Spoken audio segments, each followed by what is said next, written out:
Merci de votre fidélité. Bienvenue à tous. La décentralisation en marche au Togo. Après les municipales en 2019, le Togo a gagné le pari de l'organisation des élections régionales. C'était le 29 avril dernier, au moment où ces élus s'apprêtent à aller dans l'exercice de leurs fonctions. Nous nous intéressons aux prérogatives dont ils seront investis. Les conseillers régionaux face à leurs défis, on en parle sur ce plateau avec M. Paul Amegako. Vous êtes le président de l'Institut Tamberma pour la gouvernance. Merci d'avoir répondu à notre invitation. C'est moi qui vous remercie pour cette opportunité. Après les municipales, il y a 5 ans, ce sont les régionales qui viennent de se tenir. Le point d'achèvement du processus de décentralisation est-il enfin atteint par le Togo ? Bien sûr, disons que la légitimité locale a atteint sa plénitude avec l'organisation réussie des élections régionales. Actuellement, nous pourrons nous prévaloir d'une légitimité totale au niveau local, au niveau des communes, mais aussi au niveau des régions. Et donc, ceci est un pas en avant pour le Togo qui avait commencé depuis plusieurs années son processus de décentralisation. Parce qu'il est important que la légitimité soit le soubassement de la fonction locale. Parce que les missions qui sont confiées aux élus locaux sont des missions importantes. Ces élus régionaux et communaux sont appelés à conduire les actions de développement local. Il faudrait donc cette légitimité et ensuite, il faudrait donc travailler pour que le mérite technique accompagne à travers des actions de renforcement de capacité. Mais à ce stade, nous en sommes déjà fiers. Conseillers régionaux, conseillers municipaux, pour le profane, c'est quoi la ligne de démarcation eu égard à la loi sur la décentralisation au Togo ?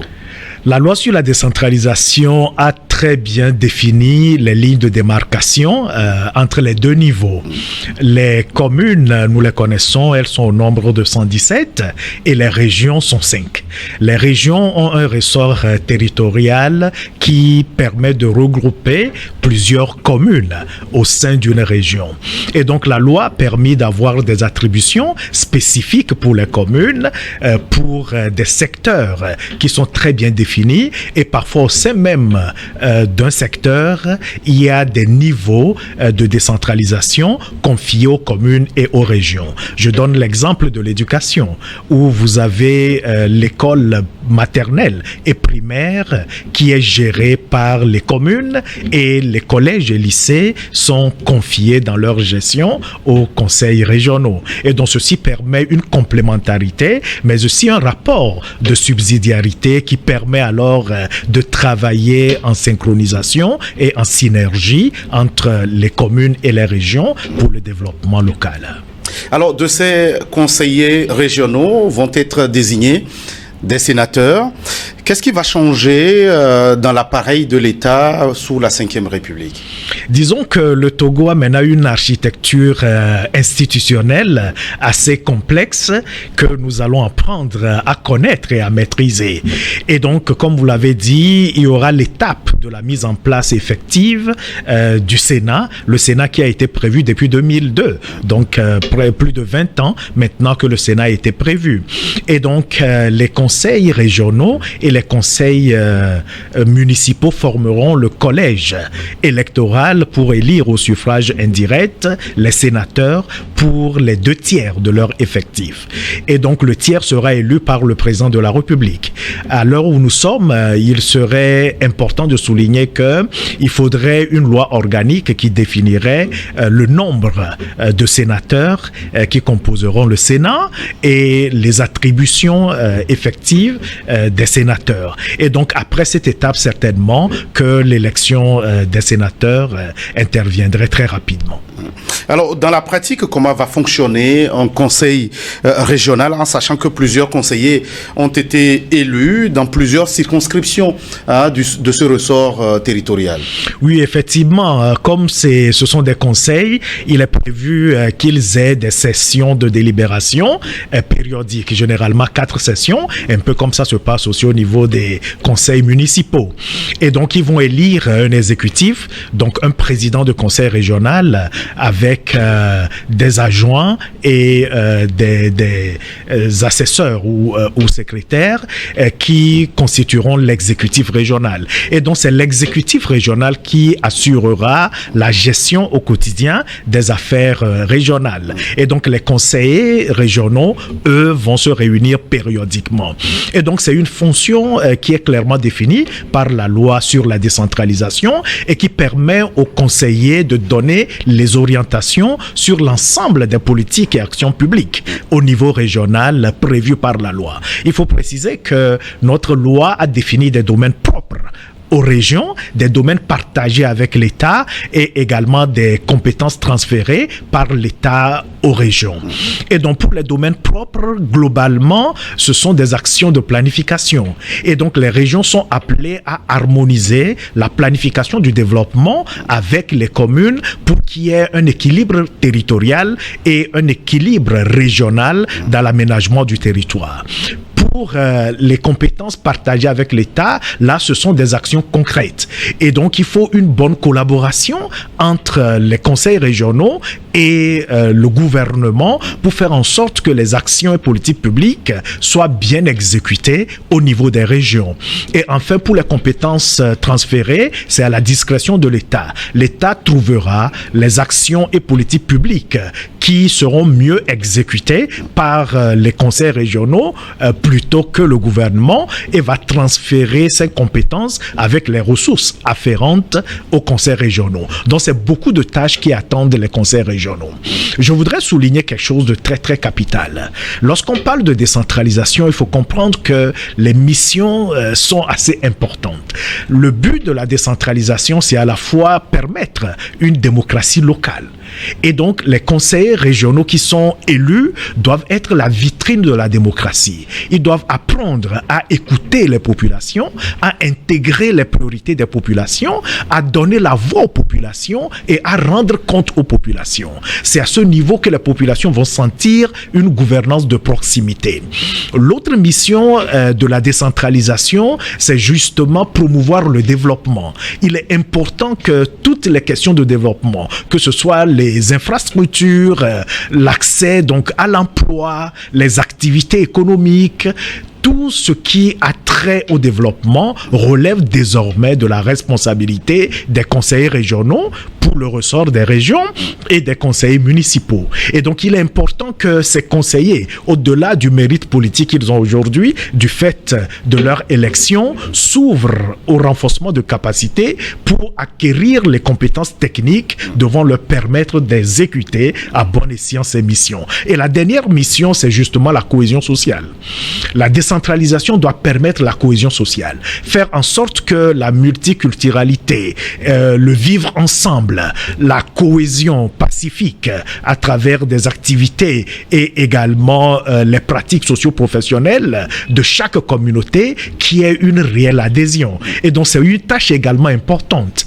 Ces élus locaux doivent faire en sorte qu'on ne parle plus du nord, du sud, qu'on ne parle même plus de région, mais qu'on parle tout simplement du Togo avec les Togolais et un développement qui met en symbiose et en harmonie le peuple togolais. Et à chaque échelon de la décentralisation, on l'a dit, se pose la question de la mobilisation de ressources. Comment gagner ce pari au niveau régional aujourd'hui? Oui, ça découle de la légitimité parce que les dimensions de la décentralisation, il y en a trois. Hein. La première dimension, c'est la dimension politique. Et là, nous venons de gagner le pari. Ça a traîné un peu, mais maintenant, c'est effectif. Bravo, Togo.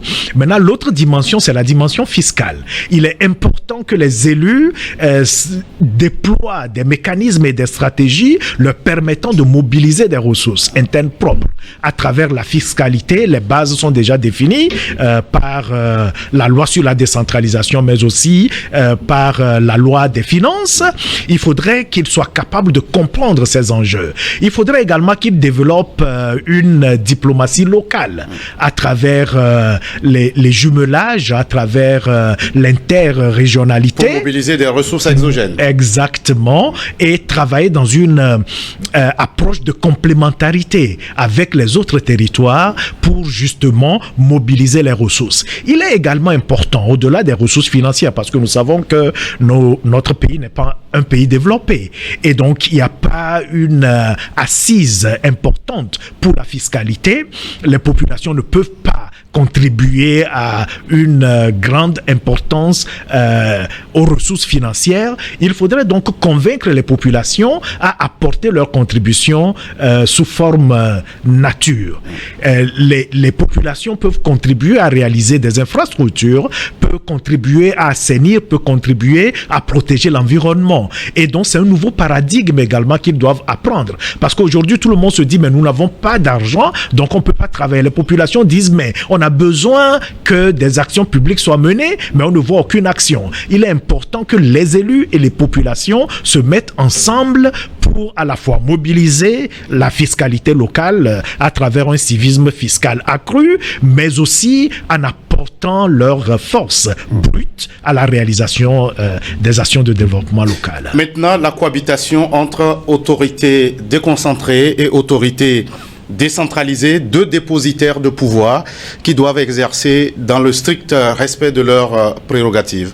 Oui, c'est là où il est important qu'il y ait une éducation accrue. C'est-à-dire que les habitudes ont du mal à céder la place. Et nous savons que le Togo a été pour longtemps un État centralisé, avec des institutions déconcentrées qui jouaient le rôle de développement à la base. Aujourd'hui, les conseils régionaux et les conseils municipaux ont la légitimité de conduire les actions de développement. Et donc, le contrôle de légalité qui incombe aujourd'hui aux représentants de l'État, que ce soit les préfets ou les gouverneurs qui seront nommés très bientôt, il est important qu'il y ait une plateforme de dialogue et de compréhension, qu'il y ait également des actions de renforcement de capacité. Et c'est là où je salue la création de l'Agence nationale de formation des collectivités locales, qui est déjà mise en action cette année et qui devrait être le réceptacle pour justement s'ouvrir à toutes les opportunités de renforcement de capacité en travaillant avec les partenaires, à travailler avec la société civile et en recrutant des profils au niveau national et international pour justement apporter la compétence qu'il faut aux responsables déconcentrés, mais aussi aux responsables décentralisés au niveau régional et au niveau communal. Paul Ameganko, vous êtes un acteur de la société civile et vous mettez un point d'honneur au contrôle citoyen de l'action publique. Comment les populations peuvent-elles l'exercer à ce niveau de gouvernance? C'est un passage obligé. Le succès de l'action des conseillers régionaux est tributaire de la légitimité de l'adhésion de la population. Lorsque la population est consciente que ce qui se fait, c'est pour leur bien et que ça se fait dans la transparence et qu'il y a une redevabilité très forte, il y aura un accompagnement sincère et fidèle de la population. Et donc, c'est à l'avantage des élus de s'ouvrir à la population, de les inviter à leurs délibérations, de leur rendre compte des délibérations, d'adopter les budgets régionaux avec eux et de leur rendre compte de l'exécution. Et donc, comme ça, ils prendront conscience des défis en termes de mobilisation des ressources et cela va accroître le civisme fiscal.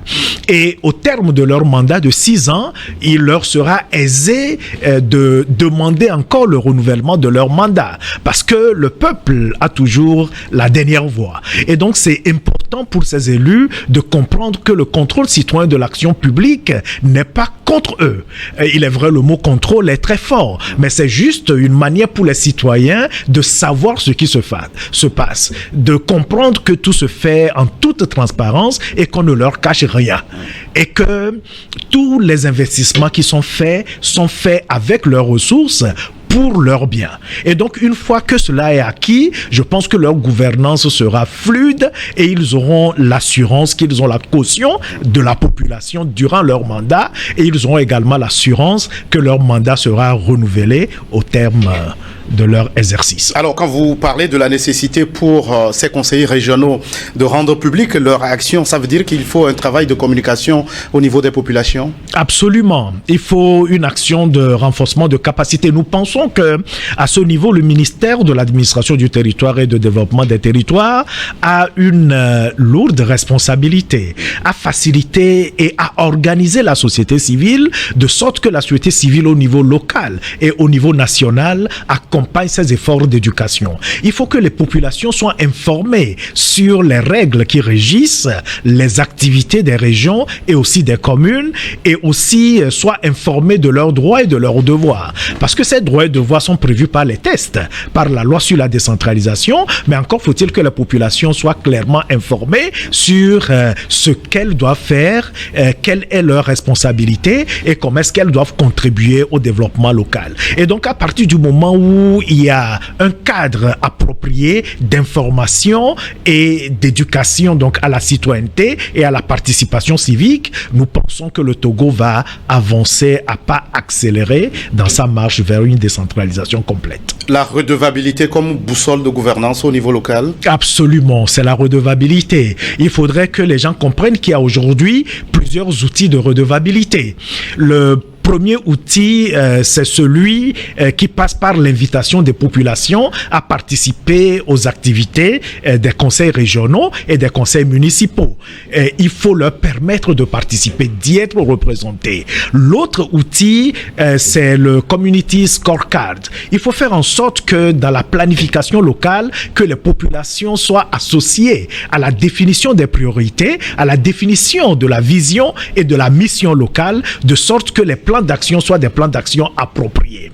Il faut afin que, à la fin d'année, que l'exécution du budget fasse l'objet d'une restitution, afin que les populations comprennent qu'est-ce qui a été mobilisé et qu'est-ce qui a été exécuté. C'est ce qu'on appelle le budget participatif. Et donc le budget participatif est un outil important pour les populations de pouvoir se sentir impliqués et se sentir attachés à la réalisation des actions publiques au niveau local et considérer les élus comme redevables. Paul Amegango, merci d'être passé sur ce plateau. C'est moi qui vous remercie pour cette opportunité. Vous êtes président de l'Institut Tamberma pour la gouvernance. Merci à vous qui êtes resté en notre compagnie. À très vite pour un autre numéro de votre émission Focus.